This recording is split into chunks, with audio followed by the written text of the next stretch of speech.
Italy is not a country you visit once and fully understand.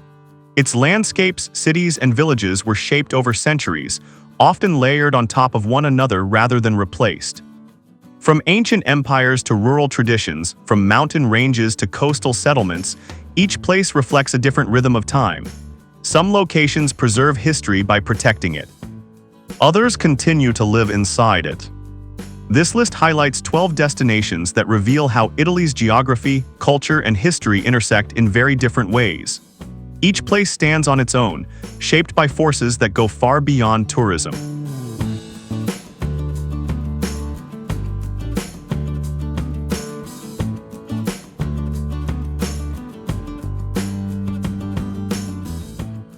Number 1.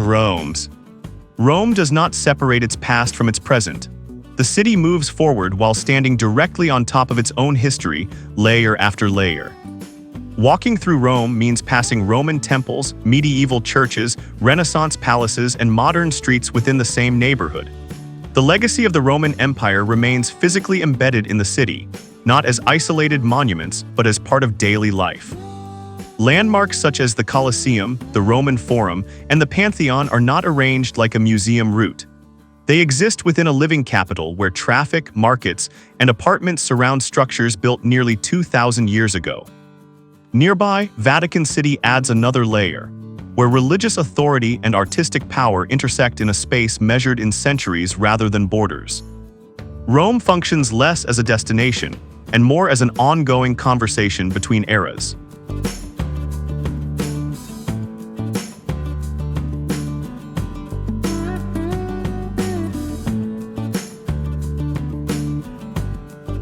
Number 2. Dolomites. The Dolomites introduce a completely different Italy, one shaped primarily by geology rather than civilization. These mountains rise sharply in the north, defined by jagged limestone peaks that shift color throughout the day.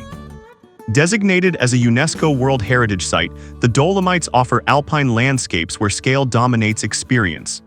In summer, hiking trails cross open meadows and dramatic ridgelines. In winter, the same terrain transforms into one of Europe's most distinctive snow environments. Unlike Italy's historic cities, the Dolomites are less about constructed heritage and more about natural structure. Human presence exists, but it adapts to the mountains rather than reshaping them. Here, Italy reveals itself through elevation, silence, and seasonal contrast.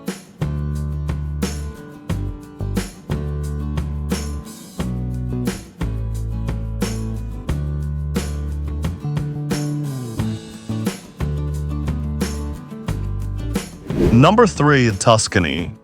Tuscany is often recognized before it is explained. Rolling hills, cypress-lined roads, and stone villages form a landscape that feels deliberately composed, even though it evolved organically over centuries. Rural life defines the region as much as its art. Vineyards and farmland coexist with medieval towns like Siena and San Gimignano, where narrow streets and fortified walls remain intact. The pace here is slower, shaped by agriculture, geography, and long-established routines. What sets Tuscany apart is the balance between cultural heritage and countryside living. Art does not stand apart from daily life. It exists alongside it, woven into churches, town squares, and working landscapes. Rather than drawing attention to individual landmarks, Tuscany presents a continuous environment shaped by time and restraint.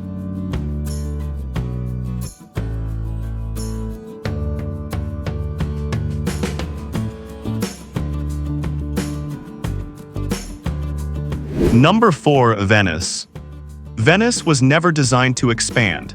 It was designed to endure, built on water in a place where permanence was never guaranteed. The city's canals function as streets, shaping how movement, trade, and daily life evolved over centuries. With no cars and no modern road network, Venice preserves a historical center that operates almost exactly as it did in the past. Buildings rise directly from the water, connected by bridges rather than streets. Gondolas and boats are not symbols added for visitors, they are practical responses to geography. At the same time, the city's vulnerability is visible. Rising sea levels and environmental pressure place Venice in constant negotiation with its surroundings. What makes Venice distinct is not just its appearance, but the fact that it continues to exist under conditions that challenge its future.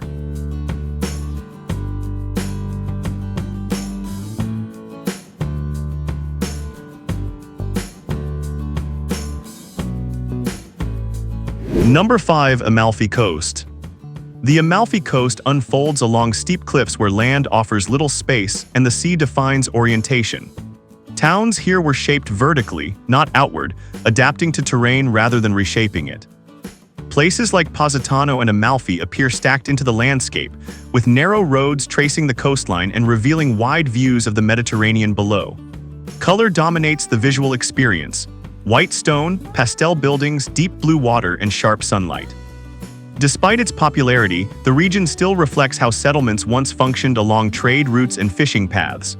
Roads cling to cliffs, not for spectacle, but because no alternative exists.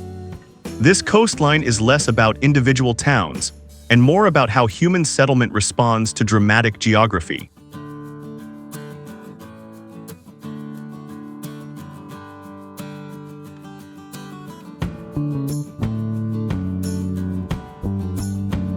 Number 6. Pompeii.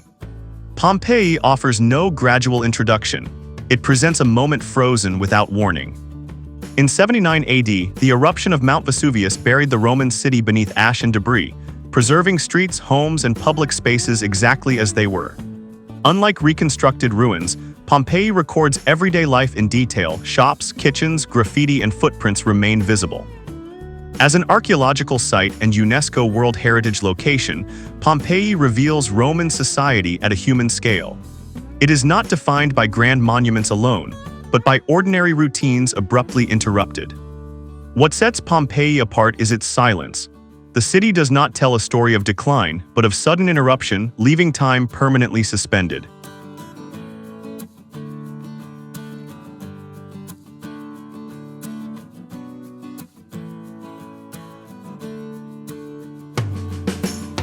Number 7. Sardinia.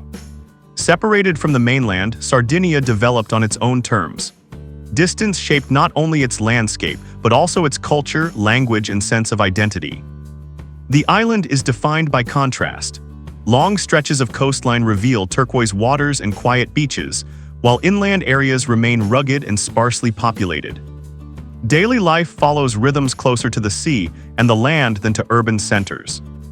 Beneath the surface, Sardinia carries a much older history.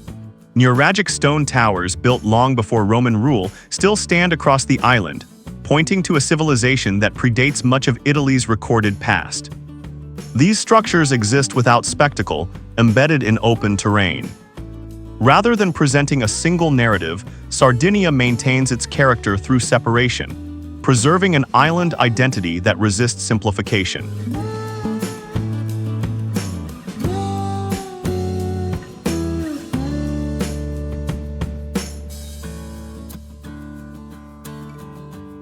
Number 8. Cinque Terre. Cinque Terre is not a single town, but a sequence of settlements shaped by constraint.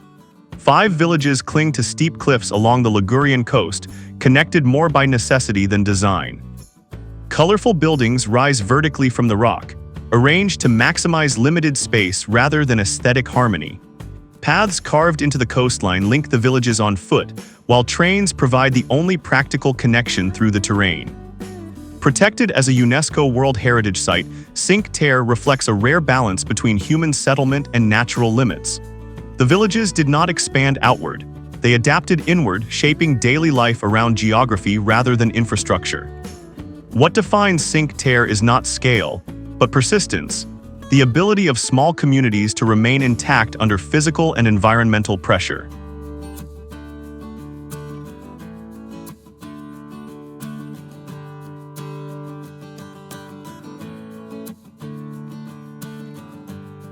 Number 9. Naples.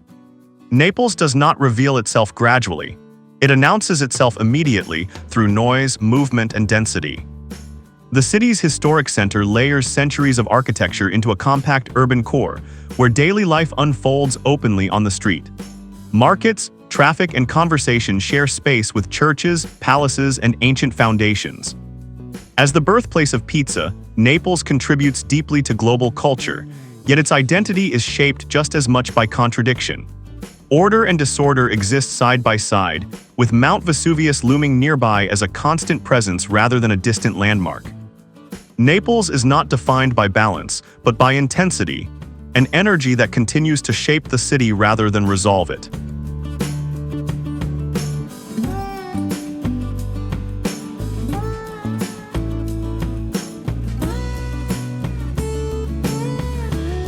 Number 10. Milan. Milan presents Italy through function rather than nostalgia. It is a city oriented toward production, finance, and movement, where history exists but does not slow the pace. As the country's economic and fashion center, Milan projects a modern image shaped by industry and design. Yet cultural landmarks remain embedded within that framework. The Duomo rises at the heart of the city, anchoring public space, while Leonardo da Vinci's Last Supper sits quietly within a working urban environment rather than a ceremonial one. Daily life here is organized, efficient, and forward-facing. Milan's identity is less about preservation and more about adaptation, absorbing tradition into a city that continuously redefines itself.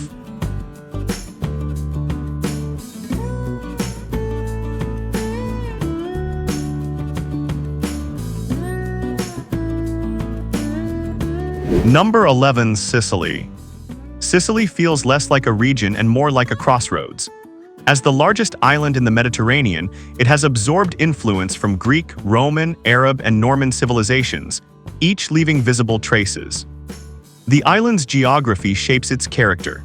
Mount Etna, one of Europe's most active volcanoes, remains a dominant presence, while coastal cities and inland towns reflect different layers of settlement. Ancient ruins stand alongside Baroque streets and modern neighborhoods, often within the same horizon. What distinguishes Sicily is not a single identity but accumulation.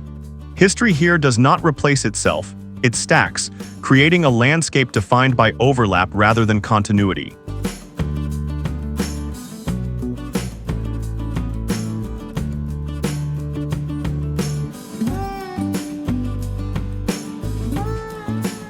Number 12. Verona. Verona closes the list quietly, through preservation rather than scale. Its historic streets retain a human rhythm, shaped by Roman foundations and medieval continuity. The Roman arena remains central to city life, still hosting performances centuries after its construction. Nearby, Verona's association with Romeo and Juliet adds a literary layer, transforming ordinary streets into symbolic space without overwhelming the city's daily function. Unlike larger urban centers, Verona maintains coherence. Its old town remains intact, walkable, and lived in, allowing history to remain present without becoming dominant. Italy reveals itself through contrast rather than consistency. Mountains, islands, cities, and coastlines each follow different rules, shaped by geography, history, and time. These places are not defined solely by landmarks, but by how life continues around them, sometimes adapting, sometimes resisting change. Understanding Italy comes less from seeing everything and more from noticing how each place carries its past forward. If you found this guide helpful, like the video, share it, and subscribe to the channel for more travel content. Thanks for watching and see you in the next one.